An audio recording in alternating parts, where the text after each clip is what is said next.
Olá, boa noite, sejam todos muito bem-vindos a mais um É Saúde. O programa de hoje, tenho certeza que vai tentar solucionar algumas dúvidas ou pelo menos alertar as pessoas que sofrem de depressão. Esse vai ser o nosso assunto. Será que você já teve, está tendo, um dia vai ter?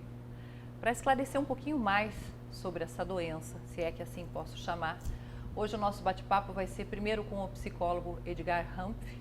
Tá certo a pronúncia? Tá certo. Boa noite, seja bem-vindo. Boa noite, Fabiana. É um prazer estar com você. Igualmente. E depois a gente vai bater um papo com a nutricionista Elisângela Napoli, porque algumas pessoas descontam no alimento, ou quando estão tristes, ou quando estão alegres. Mas antes da gente começar a conversar, Edgar, eu quero agradecer as flores lindas que recebi aqui da Janice Jansen. Olha que carinho especial que deixa o nosso estúdio cheiroso, iluminado, perfumado. Obrigada, Janice. A Janice é minha vizinha, pelo seu carinho, pela sua atenção. Amei, muito linda mesmo. Obrigada de coração, tá bom? Edgar, o papo é sério, mas vamos tentar deixar o mais leve possível. Quando fala em depressão, as pessoas já se arrepiam.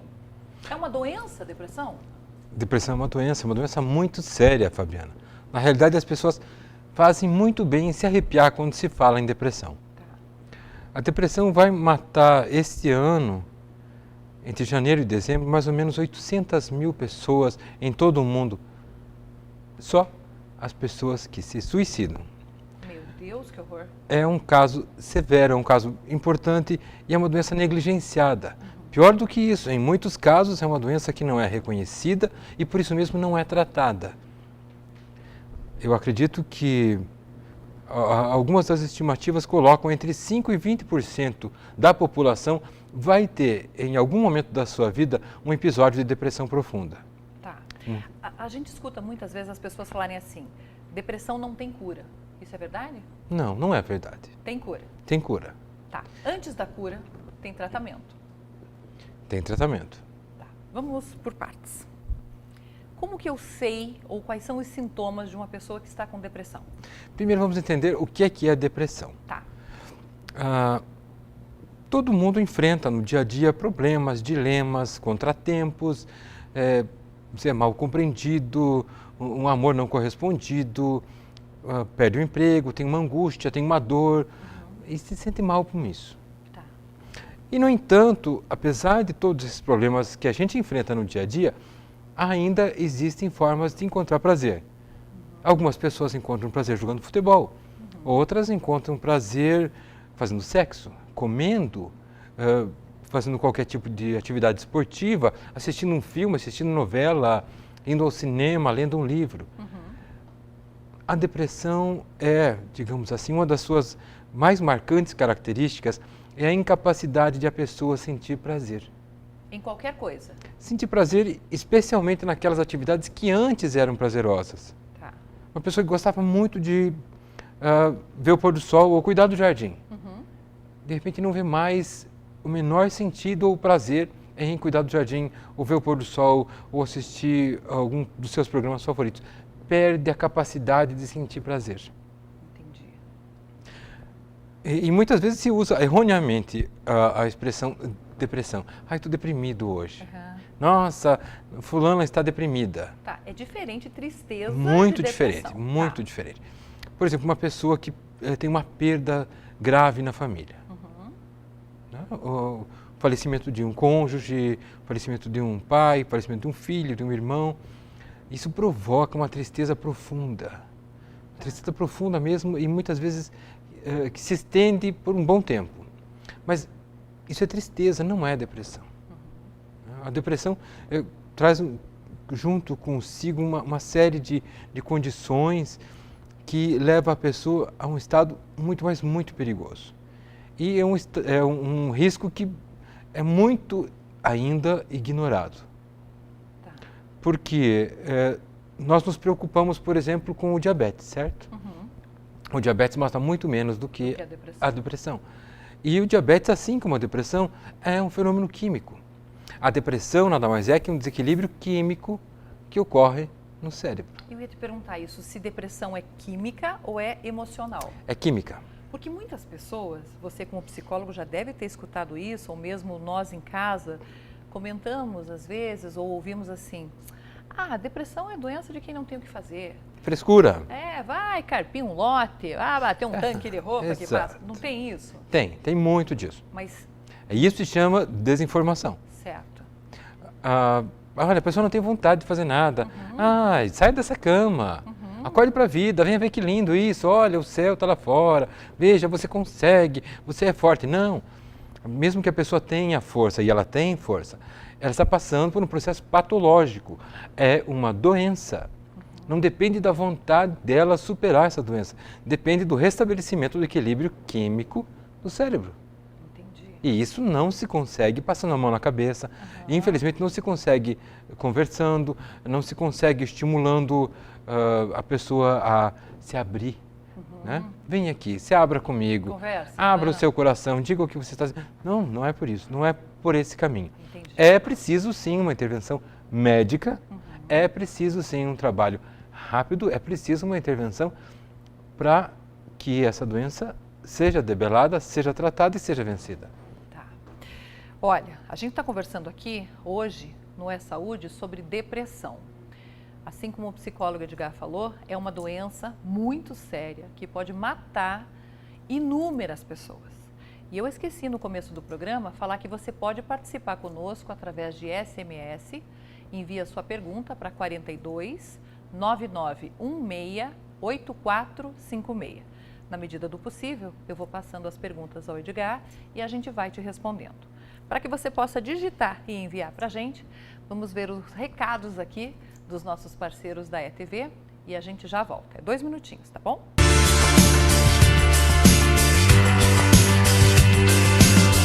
Estamos retornando e hoje É Saúde está falando sobre depressão. O nosso bate-papo aqui está sendo com o psicólogo Edgar Humph. Bom, já chegaram várias perguntas aqui. Antes de eu começar a te passar as perguntas dos nossos telespectadores, nós conversávamos no intervalo sobre algumas características que podem determinar que a pessoa está com depressão. Acho importante a gente passar isso para o nosso público, né? Sem dúvida. Veja bem, o DSM, que é o Guia Estatístico de Doenças, apresenta 9 sintomas que são indicativos, dependendo de algumas circunstâncias, evidentemente, da depressão. O primeiro deles é o estado depressivo, o estado deprimido. A pessoa sentir-se deprimida, sentir-se, a palavra é essa mesmo, deprimida durante um determinado tempo. O segundo e mais importante é a anedonia, a falta do prazer, a ausência de sentir prazer, a incapacidade de sentir prazer nas atividades regulares que ela faz. Né? O terceiro qualificador, a gente pode colocar a alteração de peso que não tenha nenhuma vinculação com uma outra doença ou com uma dieta. Tá. Se a pessoa teve um ganho de peso, teve uma perda de peso expressiva, né? É um sintoma de alerta. Distúrbios de sono também são muito importantes. Hipersonia, ou seja, a pessoa dormir demais, ou a insônia, também é algo que deve-se deve-se prestar muita atenção nisso aqui.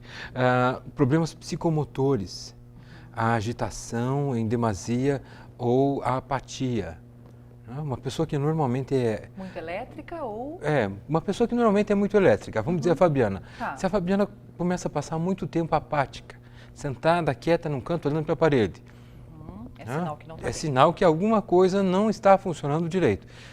Nós temos outros problemas, a falta de energia, né? Aquela sensação de esgotamento constante, de fadiga, de não ter capacidade de fazer alguma coisa, de retomar, de trabalhar, a falta de energia de sair da cama. Entendi. Sabe que você tocou num ponto que eu acredito que todo mundo, quando descobre ou pelo menos imagina a depressão, a primeira coisa que vem à cabeça é isso, a pessoa não quer sair da cama, não quer tomar banho, não quer se arrumar. Não quer fazer nada. Mas tem mais algumas situações ainda. Culpa excessiva. A pessoa se culpa por estar se sentindo dessa maneira. A pessoa se culpa por estar deprimida. A pessoa se culpa pela preocupação que os outros têm a respeito da condição dela. Então, essa culpa depressiva, essa culpa excessiva também é um dos sintomas de que se deve ter muita atenção.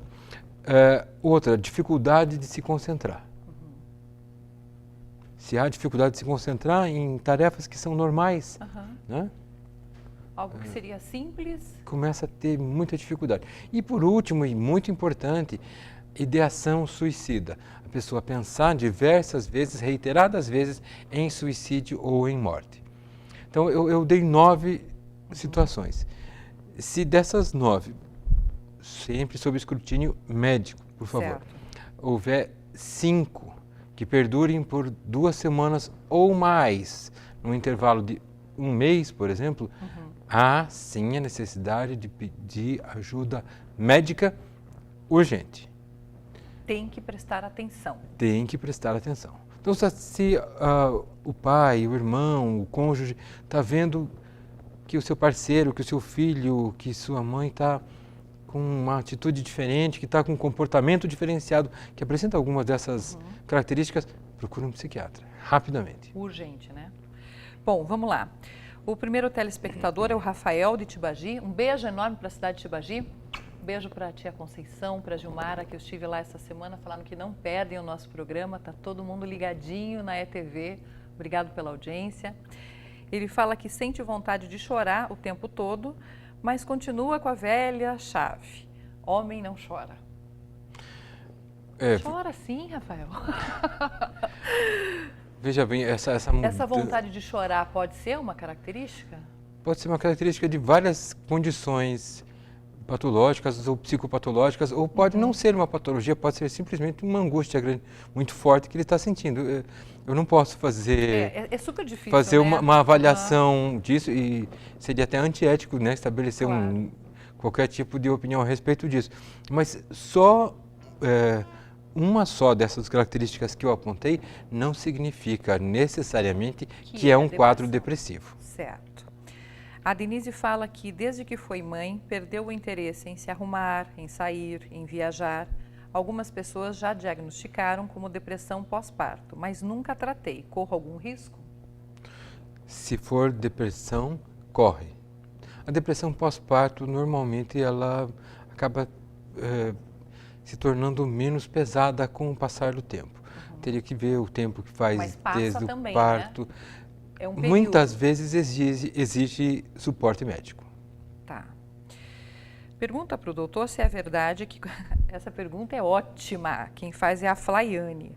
Pergunta para o doutor se é verdade que quem toma antidepressivo uma vez vira dependente. De jeito nenhum. Isso não é verdade.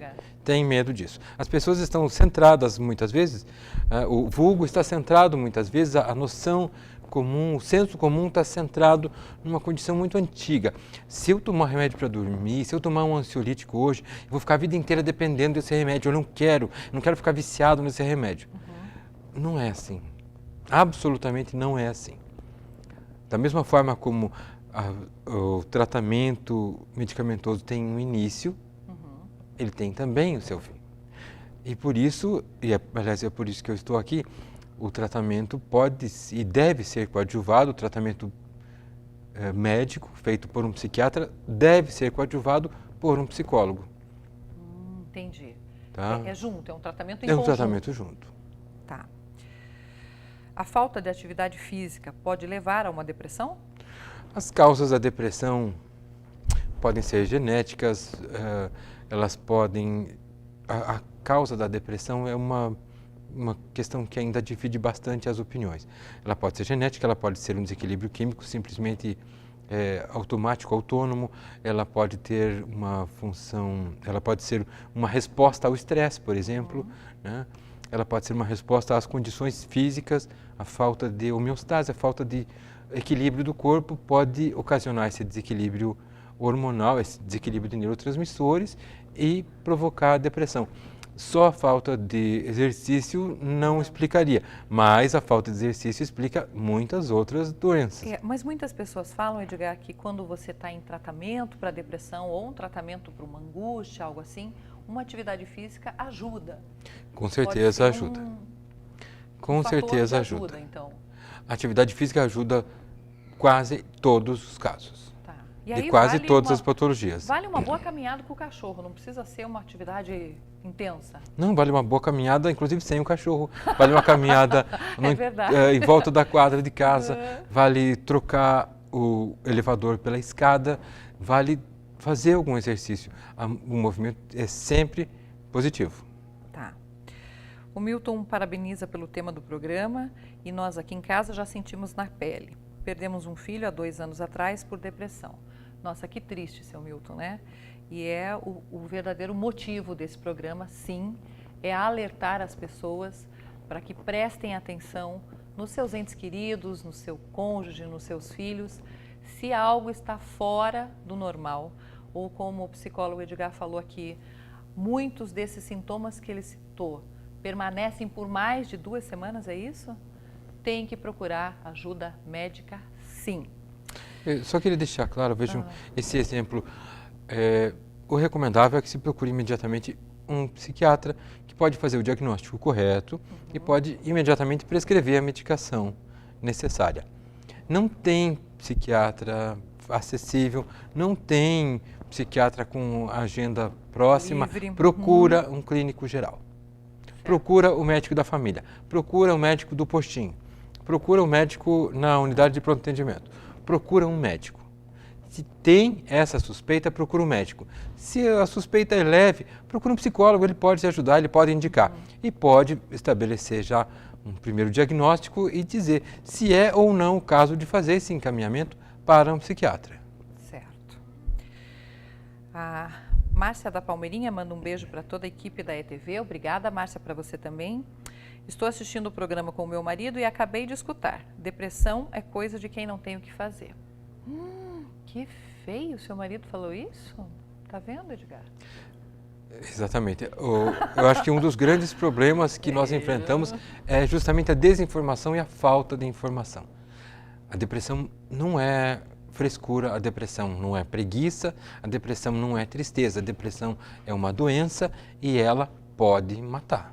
Aliás, mata e bastante. Mais do que a gente imagina. Muito mais. Algumas pessoas dizem que têm depressão, mas vão para baladas, para festas. Isso é possível? Pode ser possível, mas se ela está encontrando prazer em alguma atividade, o fato dela ir para a balada não significa que ela encontre prazer indo para a balada. Certo. Ela pode ser levada pelos amigos, pode ser instada pela família, pode ser exigida para ir. É difícil que vá. E mais ainda, se uma pessoa deprimida que permaneça. Mas é possível sim. Até porque, não esqueça, existem condições em que a pessoa tem uma alteração. Né? Ela tem uma fase depressiva e uma fase maníaca. Ela tem uma fase de agitação.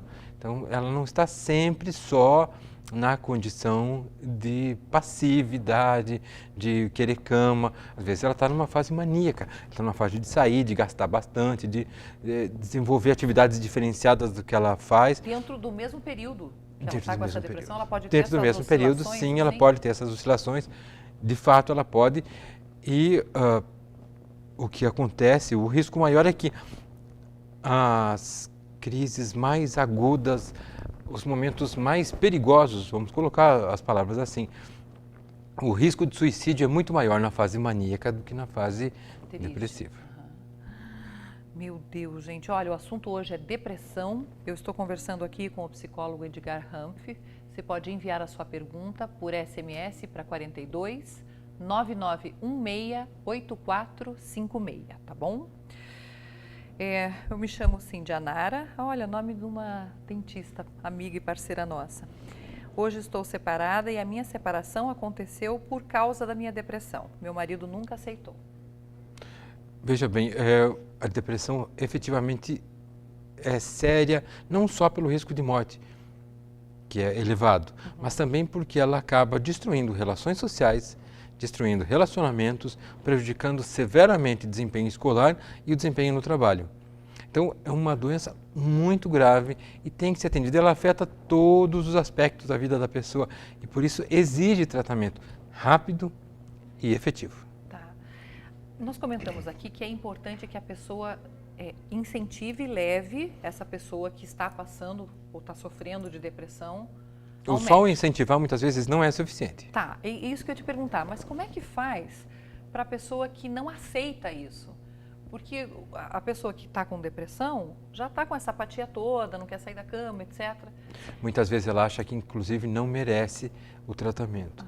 Porque a sensação, a anedonia, a depressão em si faz com que esses sentimentos sejam muito firmemente arraigados, né? Tá. Leva, Na marra. pega. Pega Eu posso dizer pelo na marra, bracinho, mas põe no carro e vai. é uma questão de saúde, é uma questão de sobrevivência, sim. Tem que insistir. Tem que insistir. Se for por vontade própria, dificilmente vai alcançar esse resultado de a pessoa sair da cama. Olha, doutor, eu vim aqui, eu queria saber se eu estou deprimida ou não. Dificilmente isso vai acontecer. Tem que levar mesmo. Na marra mesmo. Olha, eu vou chamar mais um intervalo rapidinho. Você tem mais esse intervalo só para enviar sua pergunta para o psicólogo Edgar Humph através do celular 42 9916 8456. O programa É Saúde de hoje está falando sobre depressão, uma doença muito séria que pode estar acontecendo aí dentro da sua casa. Vamos ver os recados dos parceiros aqui da ETV e em 2 minutos a gente já volta.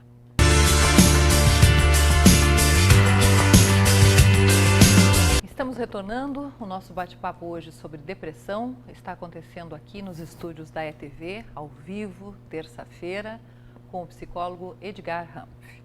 Vamos lá, é um assunto que realmente interessa as pessoas, que bom isso, né? Porque que bom. Eu já vou me desculpar, vão ficar muitas perguntas em aberto, depois eu passo contatos para que você possa esclarecer mais as suas dúvidas, mas vamos tentar esse último bloco esclarecer na maior... que foi possível. O maior número de perguntas possíveis, né? Vamos lá. É possível uma criança de 13 anos ter depressão? É possível, sim. É possível, a partir dos 9 ou 10 anos, é possível, sim, já ter... É mais difícil de fazer esse diagnóstico, mas é possível, sim, a depressão. E devemos ficar atentos para a depressão infantil, ela vamos dizer, não é que seja mais facilmente curável, mas ela tem um tratamento um pouco menos complicado que o do adulto. E nós temos ainda o episódio da depressão senil, que é muito complicado mesmo, porque há uma depressão forte que acomete uma pessoa de mais idade, pode inclusive mascarar os sintomas iniciais da doença de Alzheimer, por exemplo. Então é algo que se deve ter muito cuidado. Para o senil, porque tem pergunta aqui nessa área também. Deixa eu só pegar esse gancho que você falou de criança. Não é mais difícil perceber a depressão em criança? É mais complicado. Porque criança muda muito de humor. As variações de humor são diferentes, mas a questão é que os padrões de comportamento da criança não são assim tão voláteis. Embora o humor seja, seja mais alterado, seja cíclico, né? Mas é possível sim de fazer esse diagnóstico. Vamos lá, Fábio, o programa... Embora seja bem, não seja corriqueiro de encontrar depressão de crianças pequenas, mas adolescentes, pré-adolescentes... 13 anos já é adolescente, né? Já. E é uma fase de transição complicada para eles. Há posições, inclusive, que veem a própria adolescência quase como uma patologia. Né? A adolescência em si ela não existe o período da adolescência. A adolescência nós chamamos essa fase de transição. Né? O que existe é a puberdade, o corpo se transformando, evoluindo para se tornar adulto. Né? Então há um manejo todo especial para essa situação. Vamos lá, Fábio, o programa está demais, parabéns. Minha pergunta é, acontecimentos familiares como separação e perdas podem agravar muito a depressão que ainda está num grau leve? Um grande beijo, Ana. Podem. Eu estou sendo talvez um pouco... vago. Eu mas entendi, é que... é complicado, né, você fazer um diagnóstico. Grandes estressores podem ocasionar isso. Lembra que no início eu mencionei que temos algumas condições que podem levar, né? A genética, problema hormonal, tal, e o estresse. Então, grandes estressores, uma separação, a perda de um filho, a perda de um irmão, de um pai, podem levar a um quadro de estresse muito elevado e isso pode sim afetar a química cerebral. Tá. Boa noite, meu nome é Rafael, trabalho o dia todo, sou montador mecânico e sou músico. Depressão para os desinformados não é coisa de desocupado, pois há anos tenho depressão e convivo com isso. Olha, esse é um caso que chama atenção. A pessoa sabe que tem, convive com ela há anos e por que não consegue curar? Pergunta para o Rafael. Rafael, que é músico. Rafael, você já procurou ajuda? Você procurou um médico? Se você tem consciência de que tem depressão, você deve procurar um médico, sim.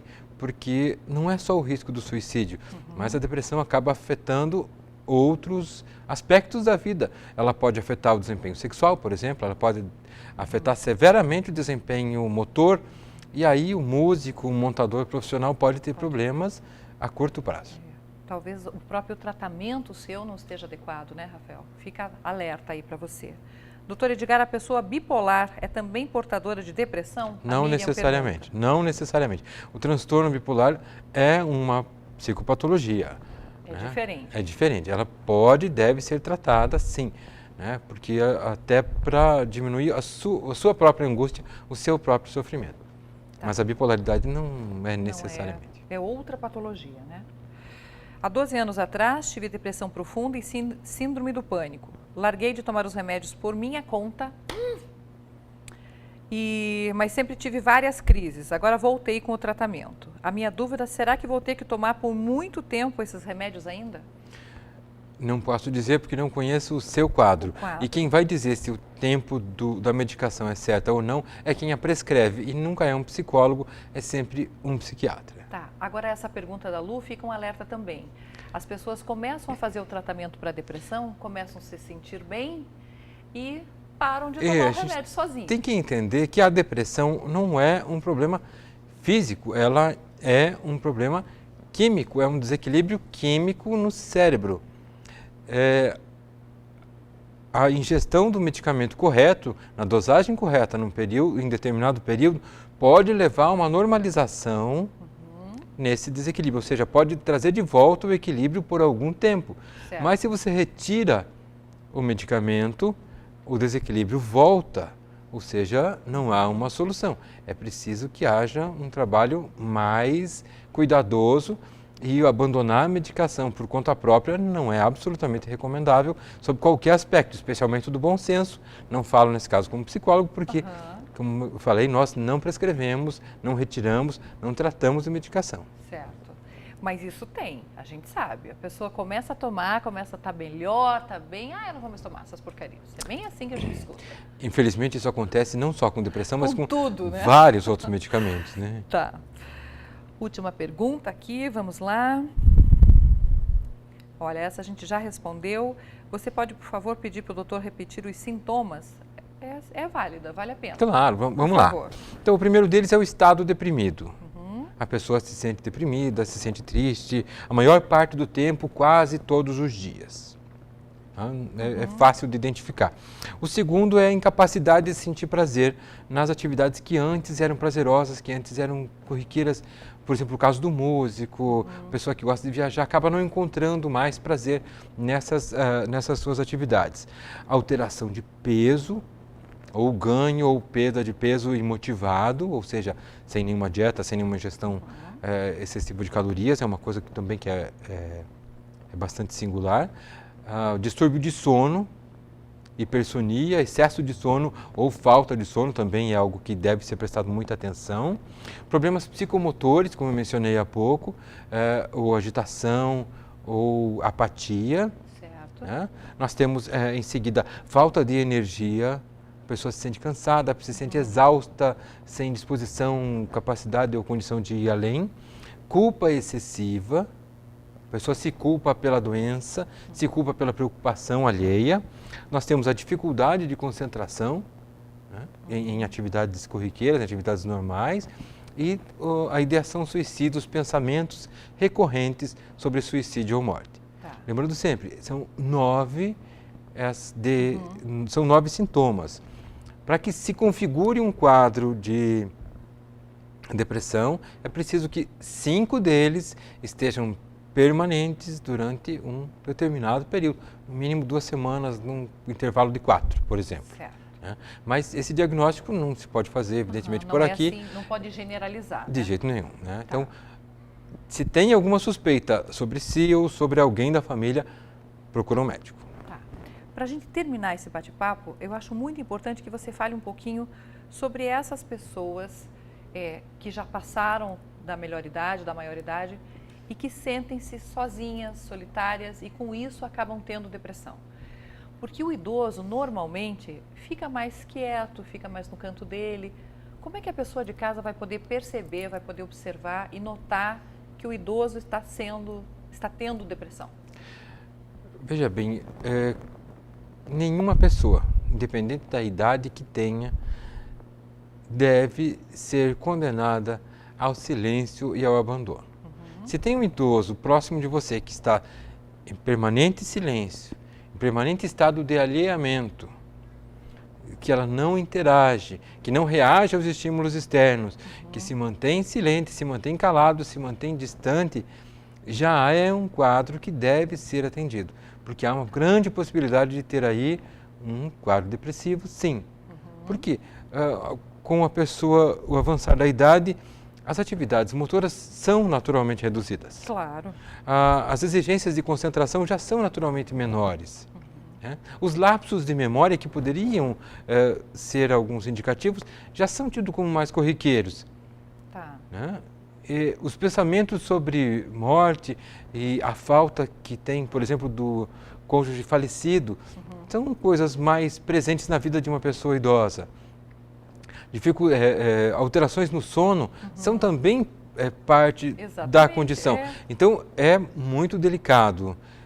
E a atenção sobre o idoso tem que ser muito maior. Repito aqui, tem que ser muito maior porque um quadro depressivo ou depressão leve, depressão média, pode estar mascarando a doença de Alzheimer, que precisa efetivamente de uma ação muito maior, muito mais rápida,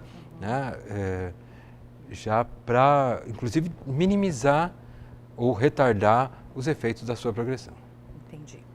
Bom, Edgar, você sabe que eu vou ter que lhe incomodar mais vezes, vou ter que convidá-lo mais vezes para vir aqui, porque vão ficar muitas perguntas em aberto. Se você me permitir, eu quero passar seu telefone.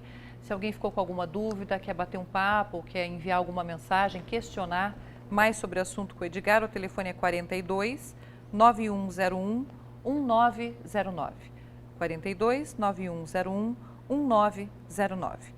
Para a gente terminar esse bate-papo, antes de eu te agradecer, a Célia pergunta aqui por que os planos de saúde não cobrem tratamento psicológico. Cobrem tratamento psicológico, cobrem. Na realidade, alguns planos de saúde cobrem um determinado número de consultas psicológicas. Tá? Os mais comuns pagam 6 a 8 consultas, mas há um número muito pequeno de psicólogos que estão credenciados nos planos de saúde. Entendi. Quero agradecer muito a tua presença aqui, viu? Eu espero que hoje tenha sido um alerta, né, para todo mundo de casa e ficar atento. Você prestar atenção como você está se sentindo ou como as pessoas que lhe cercam e principalmente o idoso. Como o psicólogo Edgar falou aqui, o idoso já tem algumas características que são, né, se isolar, ficar mais quietinho, etc. Mas vamos prestar atenção. Não esqueça que você também vai envelhecer. Obrigada, um beijo enorme na Ellen, viu? Obrigado, Fabiana. E em breve a gente retoma o assunto aqui, tá bom? Obrigada.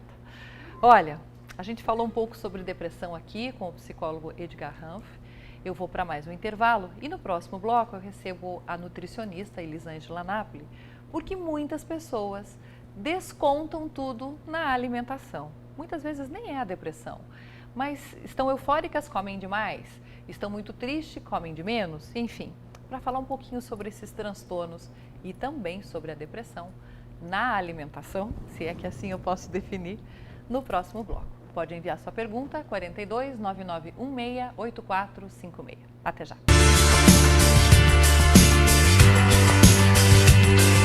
Estamos retornando aqui no programa É Saúde e agora eu vou receber a nutricionista Elisângela Staley Napoli, tá certo? Tá certinho. Seja bem-vinda, tudo Obrigada. bem? Você acompanhou aqui o nosso bate-papo com o psicólogo Edgar e agora o que eu quero que você fale e comente é justamente sobre a parte alimentar.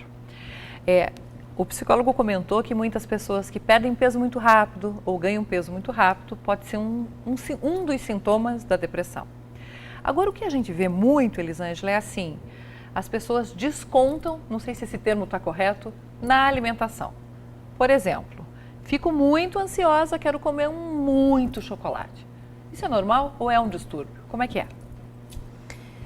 É um distúrbio quando a pessoa se sente culpada por ter exagerado, quando ela tem um desconforto físico, gástrico, porque ela realmente passou dos limites, ou porque ela tem, né, sente culpa, porque ela realmente tem consciência de que ela comeu demais, né? É um distúrbio quando passa de uma normalidade, né? Tá. Mas também pode ser um apelo emocional, né? Muitas vezes as pessoas procuram a comida ou procuram um determinado alimento como um apelo emocional.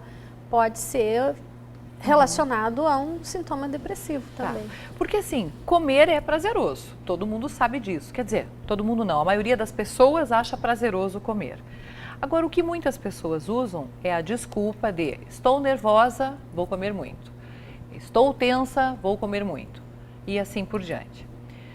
Como que você, como nutricionista, recomenda que as pessoas consigam buscar esse equilíbrio alimentar sem fazer mal para ela mesma? Porque a pessoa que ganha peso excessivo ou perde peso excessivo sem querer, está fazendo uma agressão a ela, não é? Certo. Como que é feito isso? É uma dieta?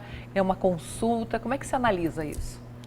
Muitas vezes na avaliação, né, a pessoa sentada na nossa frente e falando todas essas coisas, a gente consegue identificar alguns comportamentos, né? O trabalho, ele é sempre multidisciplinar, né?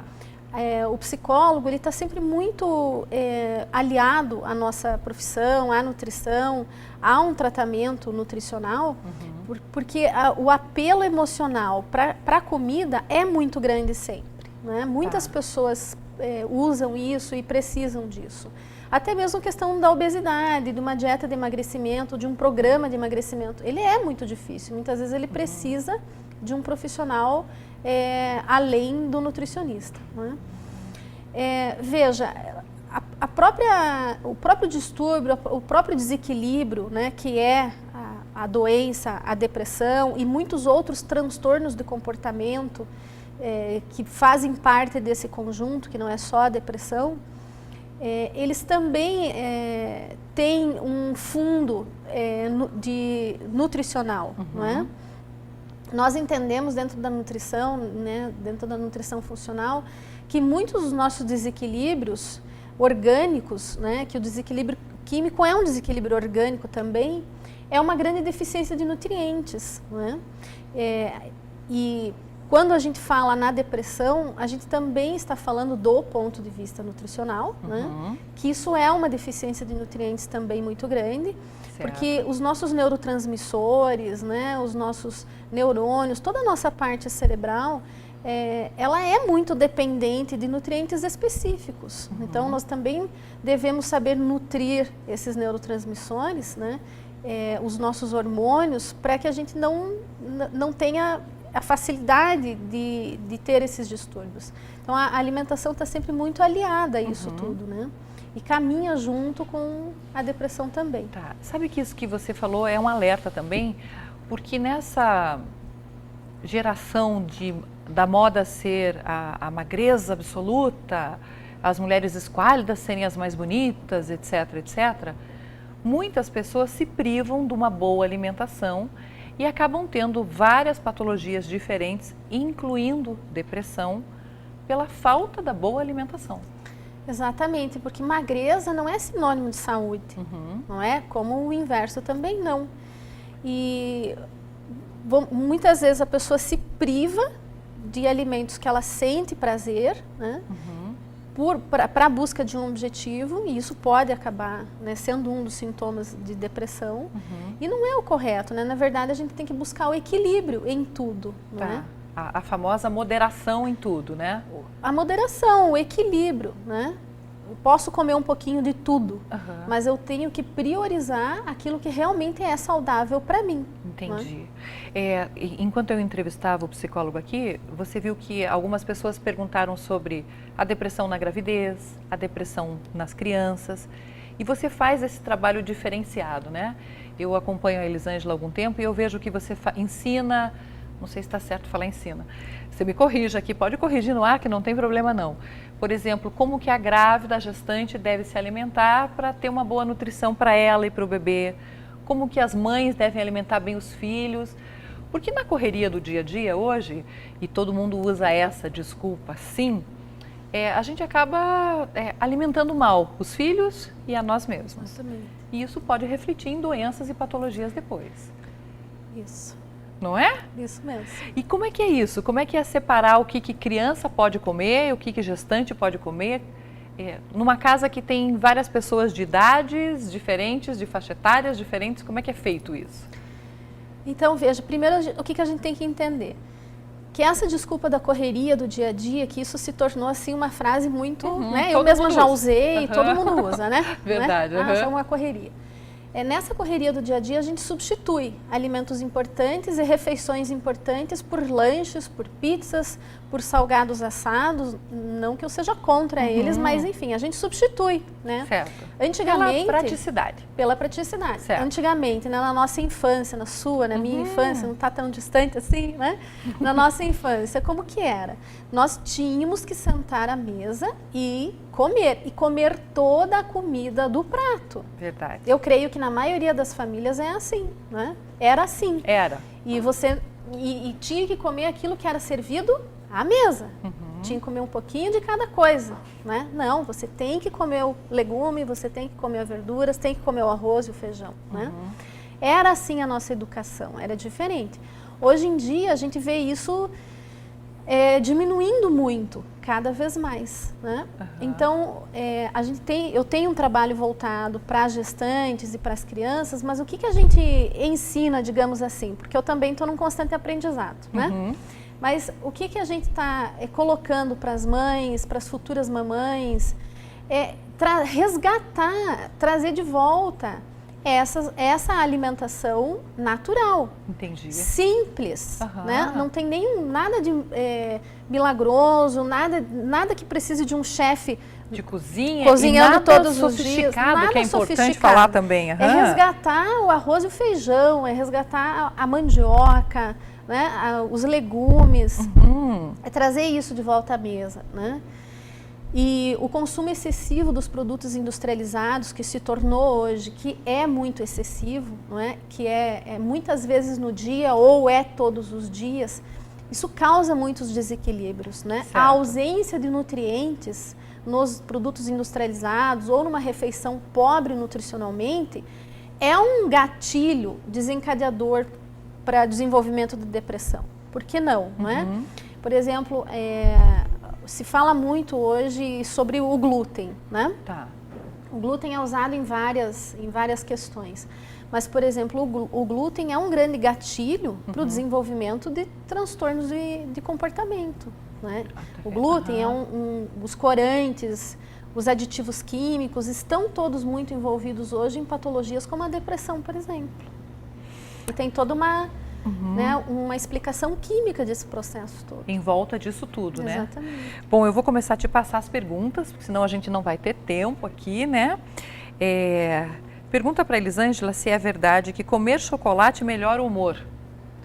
É verdade. Ai, melhora sim. Por que melhora? Porque tem triptofano no chocolate, né? E o que o triptofano é? É um aminoácido, né? É assim, essencial para nós, e ele é precursor da serotonina. Para que eu forme serotonina, eu preciso de triptofano. Mas tem triptofano também na banana. Não né? precisa ser só no chocolate. Só chocolate. Tem muito triptofano também nas castanhas, nas nozes, então não precisa ser só chocolate. E o que a gente recomenda, né? A gente recomenda os chocolates com maior teor de cacau. Né? Uns 50%, meio amargo, 60%, 70%, que o meu teor também vai ser maior de triptofano. Ah, legal. Mas é verdade, viu? TPM, toda mulher quer uma caixa de chocolate, né? É verdade. Uma caixa, vocês sentiram? Não é um pedacinho. Vamos lá. Fazem 2 anos que não consigo parar de comer. Me chamo Silvana, tenho 35 anos e já engordei 12 quilos. Pode ser depressão?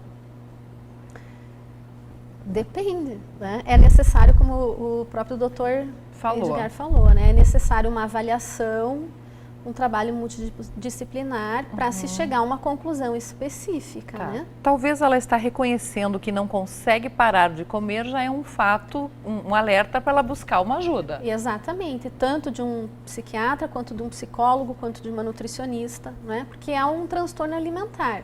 Várias condições podem estar levando a isso, né? A compulsão alimentar. Por que é que eu tenho compulsão alimentar? São várias as questões. Tá.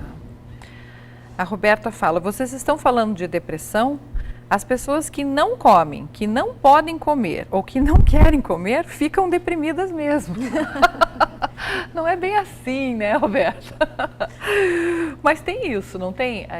A gente até comentou aqui com o psicólogo Edgar, as pessoas que se privam muito das coisas que desejam acabam tendo, não depressão, mas uma tristeza muito grande. Isso é normal. Isso acontece com bastante frequência, né? Tá. É normal. Vamos citar um exemplo aqui. A Fabiana quer fazer uma reeducação alimentar. Certo. Mas eu sou viciada em pão francês, né? Eu não posso ficar sem pão francês, eu não consigo. Quer dizer, você tem um vínculo emocional com isso. Ou, às vezes, a gente tem vínculo emocional com comidas que lembram a infância. Tá. Né? E que lembram momentos gostosos e prazerosos da infância. Olha, você me tira qualquer coisa, mas não me tire isso.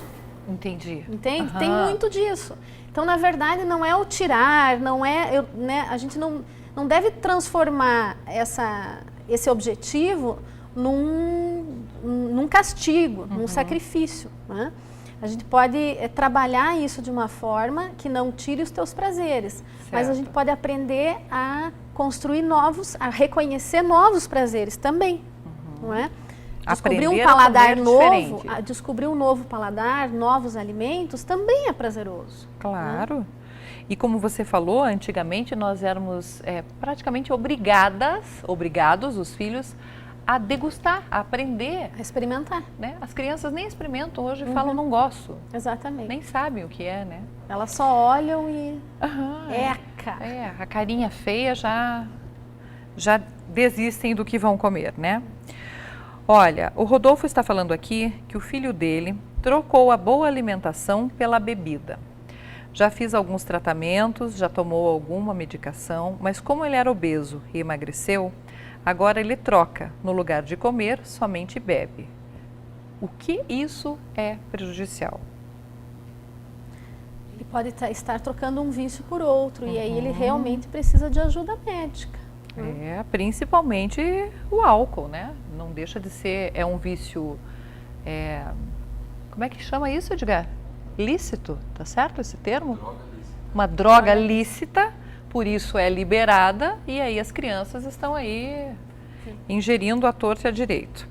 Perigosíssimo, sim, tem que procurar ajuda. Como alimento também, né? Existem alguns alimentos criados que também podem levar a patologias severas, que são viciantes também. Por exemplo, vamos citar alguns aqui, que os pais, as mães têm que ficar atentos. Pode ou não pode falar nome? Pode? Os doces em geral, né? Tá. Alimentos com muito corante, né? Os corantes, eles são muito viciantes e os corantes estão muito envolvidos com diversos transtornos de comportamento. Complicado. Elisângela, você sabe que vai ter que voltar, né? Porque, olha, só aqui na nossa rede social tem mais de 20 perguntas que eu não consegui te fazer. Quem sabe na próxima semana mesmo, se você estiver disponível, eu continuo lhe fazendo sobre o mesmo assunto, sobre as perguntas, porque infelizmente a gente tem um horário a cumprir, né? Nós estamos ao vivo aqui e eu prometo para vocês que todas as perguntas que eu não fiz, eu vou trazer a Elisângela novamente semana que vem e a gente continua esse bate-papo. Não fica triste, você só vai ter que ficar ligadinho na gente na próxima terça, 8 horas da noite, para ver o final desse bate-papo. Eu quero agradecer muito a tua presença aqui. Obrigada, você Se você também. me permitir, posso passar seu telefone. O telefone da nutricionista Elisângela, que está conversando conosco, é 42 9127 9273. 42 9127 9273. Mas ela atende também no Espaço de Vitá, 3025 1471, tá certo? Isso. muito obrigada pela sua presença. Já ficamos combinadas aqui para a semana que vem, pode ser? Pode ser. Obrigada, Fabiana. Imagine, obrigada a você. Olha, eu espero que você tenha gostado do programa de hoje, que tenha ajudado, te instruído um pouquinho. Quero agradecer muito a sua audiência, agradecer a equipe que faz esse programa acontecer e convidar você a ficar ligadinho aqui na nossa programação da ETV. Hoje você fica com o Jornal da Cultura, hoje terça-feira, e em seguida tem o programa do Ney Herman. Se você quiser ver a reapresentação desse programa, é sábado às 3 horas da tarde. Mais uma vez, obrigada a Janice Jansen pelas lindas flores. Amei, o estúdio está perfumado, cheiroso e gostoso. E principalmente pela oportunidade de entrar aí na sua casa. Fiquem todos com Deus, saúde e paz. Até semana que vem. Tchau, tchau.